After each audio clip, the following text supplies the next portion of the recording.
It's not just the silence. It's this feeling that no one really sees me, that I exist. The other day, I was at the supermarket, standing by the milk aisle. Next to me, a couple. She laughed, he touched her shoulder. And suddenly, I felt like I was living behind glass. I'm here, but not really. I function. I reply to emails. I shower. I set the alarm. But there's no one who notices when I fall silent. Last week, I cooked a special meal, rosemary, lemon, fresh pasta. And then I sat alone at the table. I put a glass opposite me, as if someone were there. I know it's a little crazy, but I wanted to feel like I wasn't completely disappearing. Loneliness isn't just about no one being there. It's that gnawing feeling, maybe I'm not worth finding. It's not that I have no one left. It's just no one calls anymore. When I was younger, my phone was a ledger. I tracked who called, who cared, who mattered. I judged people harshly. Cut out those who were too ordinary. I thought I was building a life of quality. But quality doesn't shout.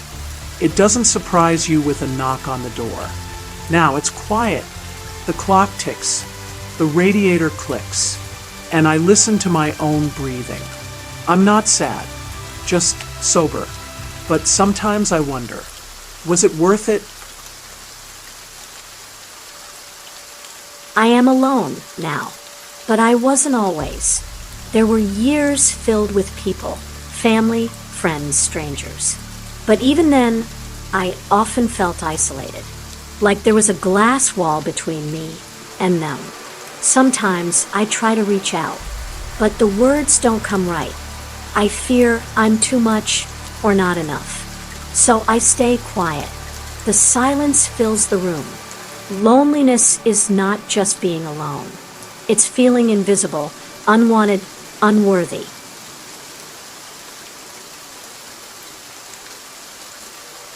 I remember a conversation with my mom.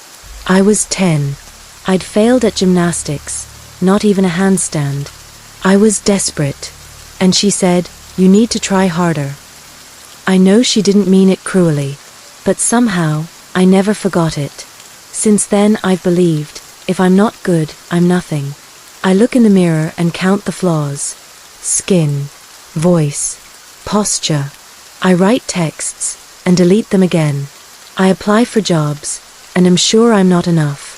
I sit with people and feel I'm different. Too sensitive, too quiet, too much inside, too little outside. I had a boyfriend once, for 4 months. He said at some point, "You're beautiful, but you never believe it." And I thought, how could I? I know my inside. All the chaos, the doubts, the fear. I judge myself every day. And it's exhausting to live like this. But I don't know how to stop.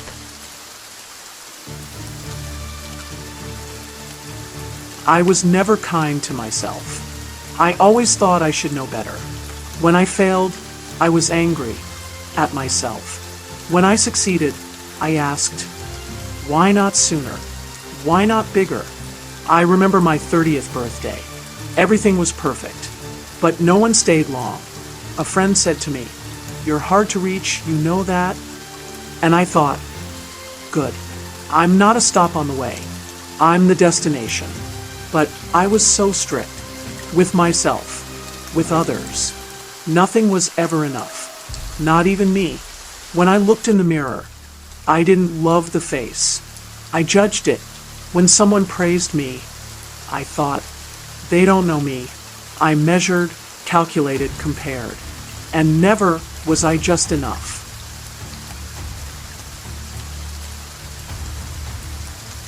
I was never good enough, never smart enough, kind enough, strong enough.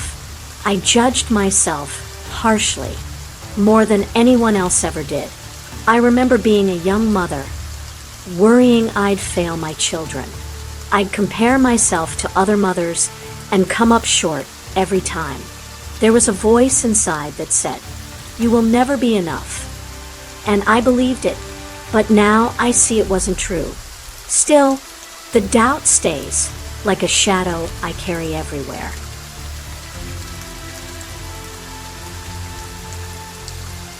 I have an old diary from when I was 14. On one page, scribbled, "I want to sit by a lake someday, and someone looks at me the way you look at something precious." I read that and cried, because I still want that. I long for a space where I can just be, without masks, without judgment. I don't want to shine. I want to be understood. There must be someone out there who doesn't run away when I'm not strong. The other day, I saw an old woman in the park.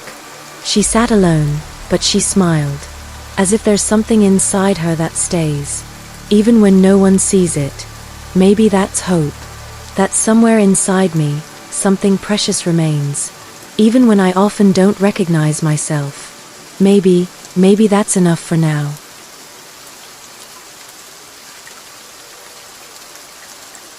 I don't know if I still long for anything. Sometimes I dream of a house I never entered. Always empty, always silent. I used to think longing was weakness, romantic nonsense. But now, I think, maybe it was the one truth I never let in.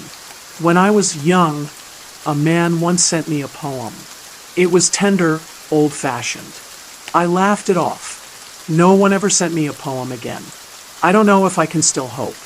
But sometimes, sitting in the sun, there's a warmth, a memory of something almost there. But then it fades, and I remember. I chose. I sorted. I rejected.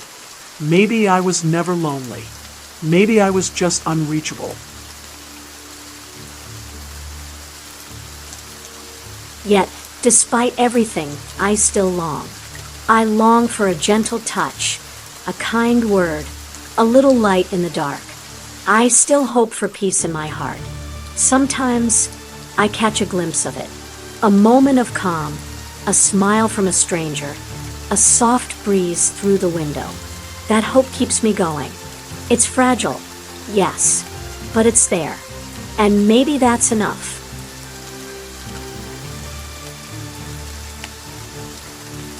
Love your neighbor as yourself.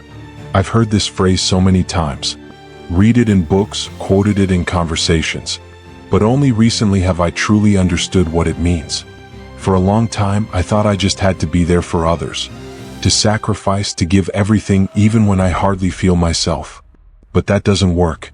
Because I end up empty. Because I lose myself.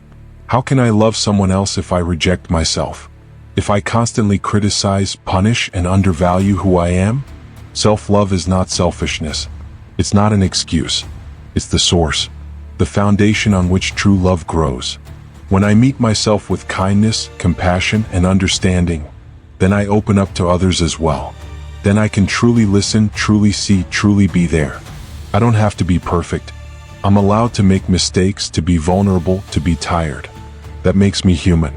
And that makes me worthy of love. Love starts inside me. When I accept myself with all my shadows and light, then I can give from abundance, not from lack. Maybe this is the most important lesson. Not just loving my neighbor, but also loving myself. Honestly, gently, truly. Because only then can love really work. Only then can it heal, connect, and transform. I want to learn to love myself, just as I am. And from there, I will love others. To love your neighbor as yourself, that is God's sacred command.